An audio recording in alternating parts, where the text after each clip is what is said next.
आज शिवसेना कार्यकर्त्यांनी आझाद मैदानात आंदोलन करत ए वॉर्ड मधील तब्बल 100 कोटींच्या भ्रष्टाचाराबाबत गंभीर आरोप केला। जयदीप मोरे जयदीप मोरे निलंबित करा, निलंबित करा, जयदीप मोरेला निलंबित करा, निलंबित करा, विषय नाही। माझी आवाज नाही दाबू, माझं म्हणणं काय, मला भेट पाहिजे। ए वॉर्ड, ए वॉर्ड, ए वॉर्ड।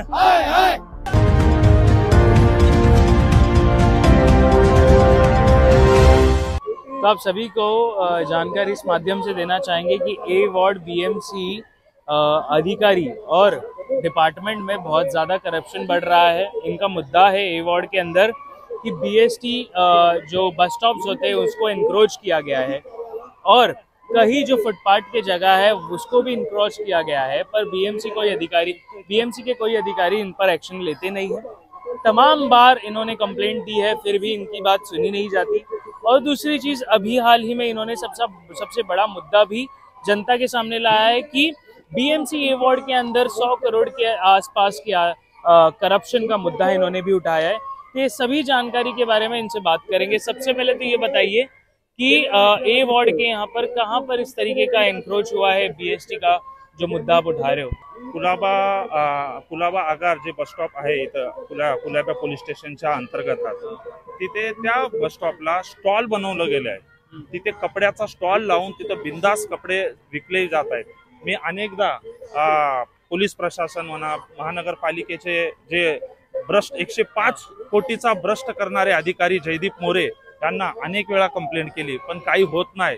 त्यानंतर अनेक वेळा कंप्लेंट झाल्यानंतर मला शेवटी आंदोलनाचा भाग घ्यावा लागला। तिथेच एक अकबर प्लाझा म्हणून हाऊस गल्ली आहे, त्या अकबर प्लाझाच्या गल्लीला तिथेही एन्करेजमेंट केलं आहे। सुप्रीम कोर्टाचा ऑर्डर आहे त्याला तोडायचा, पण जयदीप मोरे साहेब बोलतात पोलीस आम्हाला प्रोटेक्शन नाही देत आहे म्हणून आम्ही ते डेमोलेशन नाही करत आहे। म्हणजे यांचं म्हणणं काय की त्यांना ते सगळं जे एवढा मोठा भ्रष्ट झाला, एन्क्रोचमेंट झालाय ज्या हाऊस गल्लीमध्ये म्हणा, स्टॉल मध्ये म्हणा, ते हे का म्हणून करत आहेत, याच्या मागे सगळ्यात मागे यांचा हात म्हणजे वॉर्ड ऑफिसर जयदीप मोरे व तिथले काही जे अधिकारी आहेत, शासकीय अधिकारी आहेत त्यांचा आहे। आणि हल्लीच तुम्हाला माहित असेल टाइम्स ऑफ इंडिया मध्ये अश्विनी जोशीनी जयदीश मोरेंना एक समज दिली आहे की 105 कोटीचा घोटाळा पोत पास्ताल यांच्या इथे झालाय। 105 कोटीचा घोटाळा मंदिराच्या नावावरती हे लोक 105 करोड रुपये पास करून आणि ते पैसे स्वतःचे खिशे भरले। मला हे सांगा की आता ते जयदीप मोरेचं ते मुद्दा काढताय तुम्ही, त्यांच्याकडून करप्शन झालंय, तर तुम्ही हे मुद्दा घेऊन बीएमसी याच्यामध्ये गेलेले मुख्यालयामध्ये आणि काय कारवाई बद्दल त्यांनी म्हणलंय त्याच्याबद्दल आम्हाला इन्फॉर्मेशन द्या। नमस्कार, जय भीम, जय महाराष्ट्र, जय मल्हार, जय शिवलाल। तुम्ही बघू शकतात आज आपल्याला महाराष्ट्रामध्ये पहिले तर मला तुम्हाला धन्यवाद करतो। मी जो पत्रकार आहे ते महाराष्ट्राला जागरूक करू शकतात। तुम्ही बघू शकतात हायकोर्टचा ऑर्डर आहे, मोहम्मद इस्माईल कपूर शेख या नावाच्या व्यक्तीने एक अकबर प्लाझा म्हणून एक मॉल शॉप ठेवलेला आहे। ते हाऊस गली आहे, ते बीपीटीचा लँड आहे। बीपीटीचा लँड कब्जा करून याला हाऊस गली मध्ये यांनी एन्क्रोचमेंट बनवले। ते हायकोर्टचा ऑर्डर आहे, सुप्रीम कोर्टचा ऑर्डर आहे। तुम्ही बघू शकतात हे हायकोर्टचा ऑर्डर आहे, पण जर हायकोर्टचा ऑर्डर कुठलाही कारवाई नाही। तुम्ही बघू शकता हायकोर्टचा ऑर्डर आहे, गेले 28 एप्रिलला तोडायचा होता, पण कुठलाही कारवाई करत नाही। ती एवॉर्ड ऑफिसर जयदीप मोरे साहेबांना मिळालं, सर हायकोर्टचा पण ऑर्डरचं तुम्ही उल्लंघन करतात। जयदीप मोरे साहेबचा म्हणणं आहे की माझ्यावर प्रेशर आहे, कोणाचा प्रेशर आहे ते मला बघायचं आहे। मी महाराष्ट्रामध्ये मुख्यमंत्री पासून देवेंद्र फडणवीस पासून आपले उपमुख्यमंत्री आपले नितेश राणे साहेबापासून देवेंद्र फडणवीस साहेब, एकनाथ शिंदे पासून महाराष्ट्रातील प्रत्येक मंत्रीला माझा पत्र व्यवहार मी केलेला आहे, तरी कुठलीही कारवाई नाही।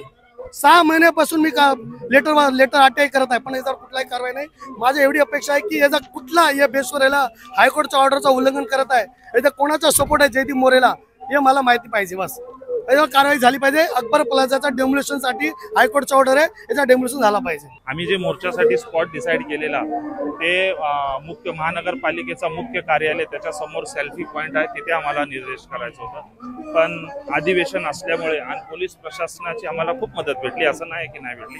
त्यांनी म्हणले की तुम्ही एक काम करा, आझाद मैदान जे आहे तिथे तुमचं जे बी मान्य आहे तिथे तुम्ही व्यक्त करा, इथे करू नाही शकत कारण सुप्रीम कोर्टचे अधिवेशनामध्ये असे काही नियम आहेत ते जे लागू होतात, म्हणून आम्हा लोकांना पोलीस प्रशासनाने तिथून इथे आणली आणि बोलली की काही वेळा आता मला हे सांगा, हे भ्रष्टाचाराचा मुद्दा तुम्ही काढतायत आणि हे हायकोर्टाचं जे उल्लंघन झालं आहे आणि कंटेम्प्ट ऑफ कोर्ट पण चालू करत आहेत हे अधिकारी, तर अगर ह्याच्या पुढे हे लोकांनी नाही कारवाई केलं मोर्चानंतर तर तुमचं काय स्टेप असेल? बघा, माझं तर म्हणणं एवढंच आहे, जर ह्याच्या पुढे कारवाई नाही केली ना तर हे आंदोलन तर चला, हे आम्ही एक धडक बसली पाहिजे प्रशासनाला म्हणून छोट्या पद्धतीने करतोय, पण ह्याचा पुढचं आंदोलन आहे ना डायरेक्ट भूषण गगराजीच्या कार्यालयाच्या बाहेर असणार.